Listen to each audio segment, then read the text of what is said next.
Hello, people of YouTube. This is Gray's Guitars. I am Steve Gray. Thank you for watching. Today we are talking about a signature guitar and a signature bass from the band Khruangbin. Yes, that is how you pronounce it because I looked it up ahead of time. It's not Khruangbin, it's Khruangbin. I honestly do not really know anything about this band whatsoever. I did a quick Wikipedia search. They have been around since 2010, roughly. At one point, they played at the Grammys. And, never hurts to know a new signature artist. Never hurts to look them up here. See what's going on here. The members consist of Laura Lee, Ochoa, Mark Spear, and Donald D.J. Johnson. They are from Houston, Texas.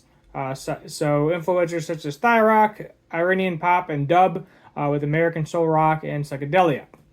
2024, the band was nominated for a Grammy awarded for Best New Artist. So check them out. I need to check them out too because I've never heard of them. Maybe I have heard them on the radio once or twice, but not super familiar. So let's familiarize ourselves with them and, of course, with the instruments.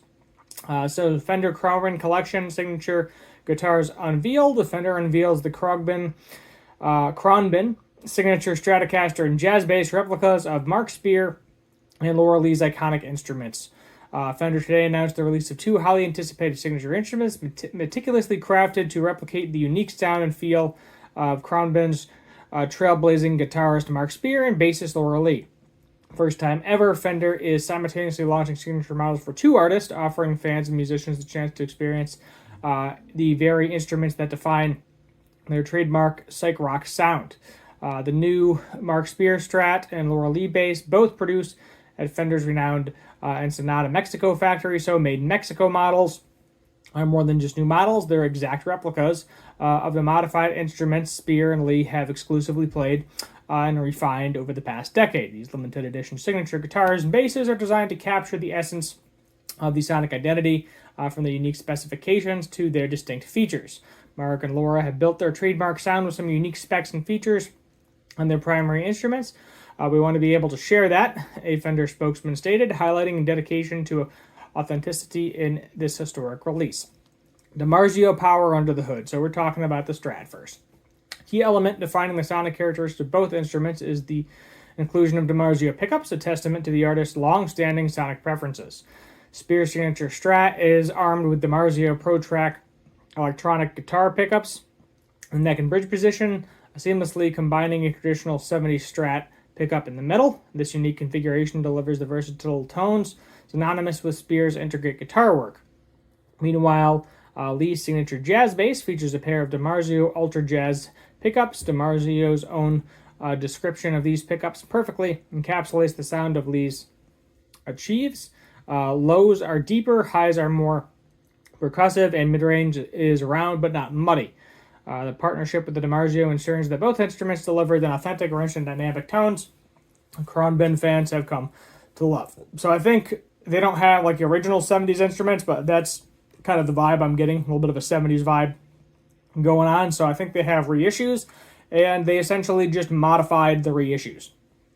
So the Mark Spear Strat, loving homage to a 70s Fender style, boasts a aged natural lacquer finish on a custom. Now they say natural lacquer, so I'm wondering if that means nitrocellulose. We'll check the Fender page for that. Contoured ash body showcasing the beautiful wood grain. True to its vintage inspiration, it features a 3-bolt neck plate stamped with an F. Some people don't like that. You got the large CBS headstock, bullet-style truss rod. Now, I do like the bullet-style truss rod. And dual string trees. Neck itself is a custom C profile, maple fingerboard, old school 7.25 inch radius, so it's not the typical 9.5. Jumbo 21 frets, not 22. Vintage style, augmented and graph tech saddles, classic white pick bar guard, and knobs. The Stratocaster designed to be comfortable and extensive to the player. Spear eloquently articulated the profound connection he shares with the instruments. The guitar is the easiest way for me to get the musical idea from my head out into the world. I know this thing inside and out, the sound it makes, the textures I can achieve. It's like becoming really familiar with your paintbrush. So let's go ahead and check out the bass here. So we have features a custom U profile neck, rosewood fingerboard, 9.5 inch radius. Standout feature is the unique control layout. Pair of concentric knobs nesting each pickup volume and tone on a signal dial. Okay, so we're getting rid of one of the volume knobs. Personally, I would have gotten rid of the top one if I had a choice. Looks like they got rid of the middle one there. She did. Innovative approach retains the vintage vibe while offering efficient controls over the powerful DiMarzio Ultra Jazz pickups. And those covers are pretty cool too. But not the best if you're trying to palm mute and slap, from what I've been told. Let's see here. Availability and pricing. Looks like they are both $1,500. And I'm going to keep rounding up because the U.S. has officially gotten rid of the penny. So that's what's going to end up happening to everything. Everything's going to be either a penny or a couple cents more expensive. Let's go ahead to the Fender website. We can do the jazz-based first. I love the covers, but the practicality of them is not great. Let's be honest. And yeah, as I said, I probably would have pushed the top knob down. Not that it's really in the way on a jazz bass at all. At least not where I'm picking. Yep, typical Fender jazz bass. And then let's go ahead and check out the Stratocaster. And as I said, this is the 70s. You love them or hate them. Some people hate them. 3 bolts. It's fine. It's stable. It's not really an issue for me. The 70s style tuners, on the other hand, take them or leave them. Oh yeah, those are kind of like the push-in style. I do always like a bullet truss rod, but I also, in terms of preference, I do like the smaller 60s style headstock. View product details.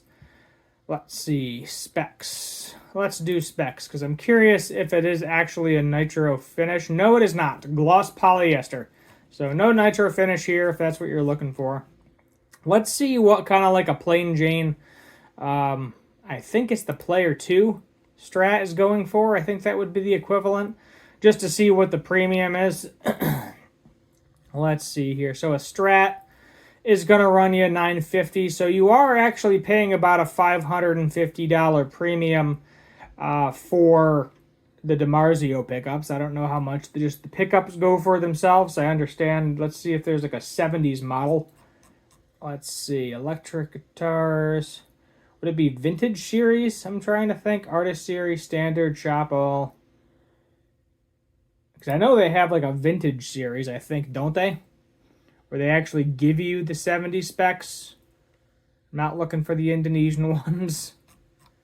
These are all the Indonesian ones. Maybe that was like a limited thing. Player 2, Ventera 2, perhaps. This is what I want. Yep, this is what I'm looking for. Here we go, 70 style specs. Okay. All right, so actually it's more of a $300 premium, I would say. Different bridge as well. You're going to get the 2-point bridge on his signature model. But yeah, so $1,200 versus. Yep, oh, it's also made in Mexico. Just wanted to confirm. So $300 premium. I'm assuming the jazz bass is the same. Do we have? Why are we not showing? Let's see. Basses. Let's see what we got for our jazz basses. Actually, the jazz bass might be the better deal. Well, I guess this is the 60s version. I don't know. Maybe we don't have a 70s jazz bass, do we?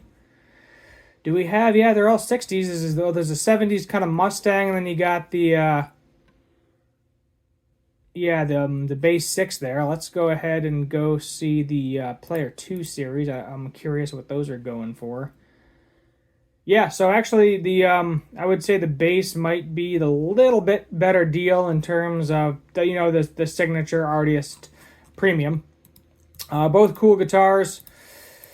Little pricey, I think, for the Made in Mexico line. I think $1,500 is kind of pushing it. Personally, I would like to see these closer to the $800 range. Maybe $999, maybe $1,000. But the prices of everything are going up. I think Fender just raised prices again recently.